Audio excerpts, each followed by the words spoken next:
की घटनाओं के बाद घर में खामोशी थी। माँ अब भी डॉक्टर हर्ष की बात को याद कर कांप रही थी। मेरा कोई बड़ा भाई नहीं है। उन्होंने घबराकर फोन का कॉल लॉग चेक किया, लेकिन स्क्रीन पर लिखा था last call failed to connect, यानी उनका हर्ष से किया गया आउटगोइंग कॉल कभी कनेक्ट ही नहीं हुआ था। उनके हाथ कांप उठे, फोन जमीन पर गिर पड़ा। माँ की आंखें चौड़ी हो गईं।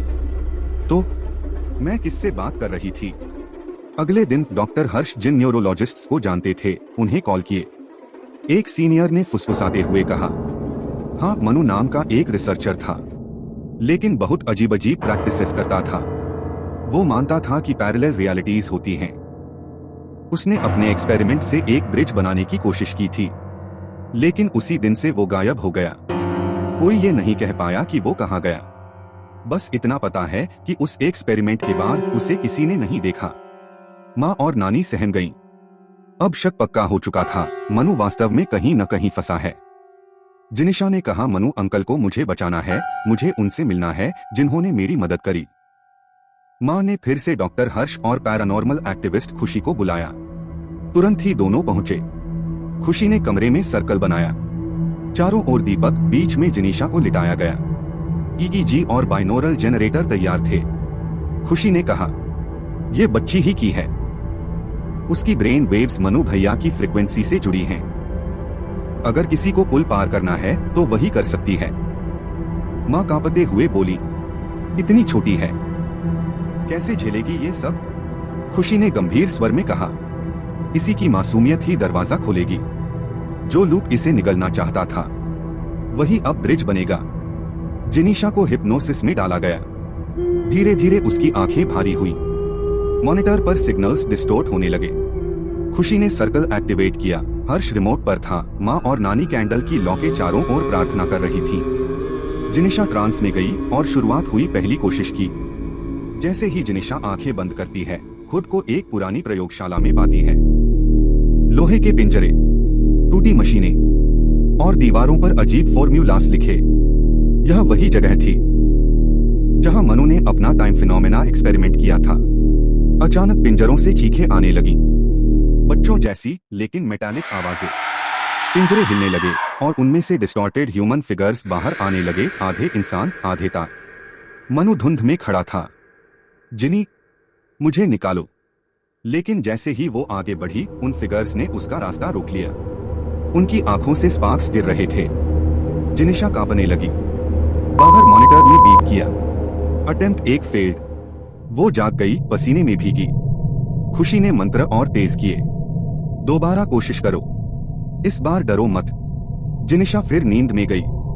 इस बार वो एक लंबे कॉरिडोर में थी। दीवारें जल रही थीं, पर आग से कोई गर्मी नहीं थी, बल्कि हड्डी तक ठंडी थी। हर दरवाजे के पीछे से चीखें आ रही थीं। उसने एक दरवाजा खोला। अंदर मनु, चेहरा जला हुआ, चिल्ला रहा था।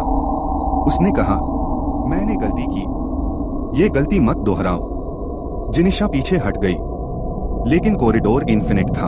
हर दरवाजा खोलने पर वही दृश्य रिपीट होता। मनु अलग अलग टॉर्चर में जलता हुआ, चीखता हुआ, जैसे उसके सारे असफल एक्सपेरिमेंट्स नाइटमेयर बन गए हों। जिनिशा की आंखें भर आईं। नहीं, मैं अकेली नहीं जा सकती। बाहर ईईजी अनस्टेबल हो गया। Attempt 2 failed. इस बार हर्ष ने काउंटर वेव फ्रीक्वेंसी और बढ़ाई। खुशी ने बच्ची के माथे पर तांबे का मंत्रित सिक्का रखा। ये आखिरी मौके से पहले की तैयारी है। जिनिशा सोई और पहुंची एक हॉल ऑफ मिरर्स में।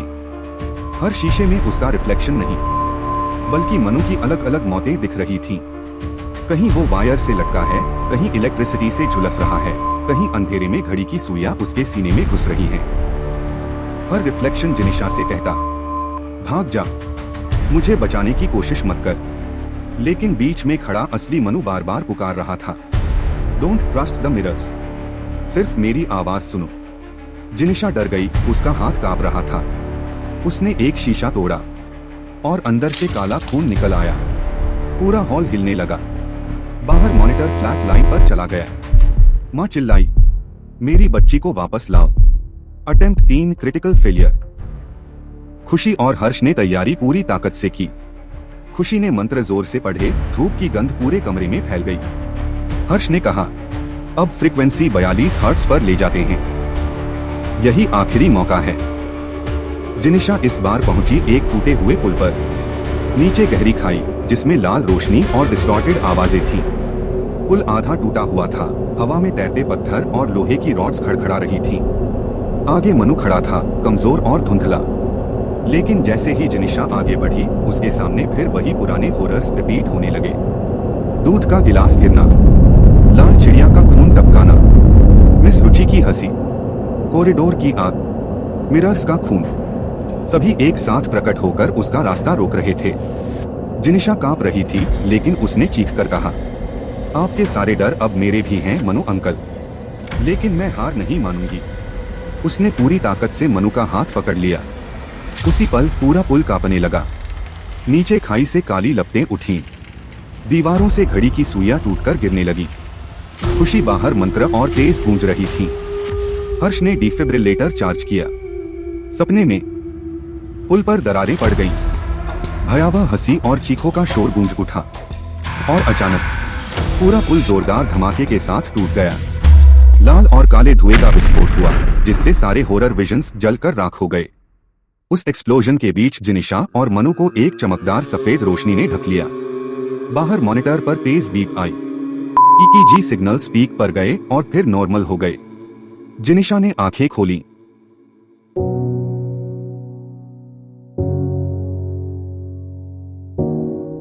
उसकी सांस तेज थी, लेकिन वह जीवित और जागृत थी। उसके बगल में मनु खड़ा था, इस बार असली शरीर के साथ, थका हुआ लेकिन मुस्कुराता हुआ। माँ की आंखें भर आईं। तुमने हमारी बच्ची को बचाया था मनु, इसलिए हमने तुम्हें। अब सब ठीक है, मनु ने कांपते स्वर में कहा। कर्ज चुप गया। लेकिन जिनिशा ने पूछा, लेकिन क्या अंकल? मनु का चेहरा कठोर हो गया। उसने कहा, मैं पुल से अकेला नहीं लौटा।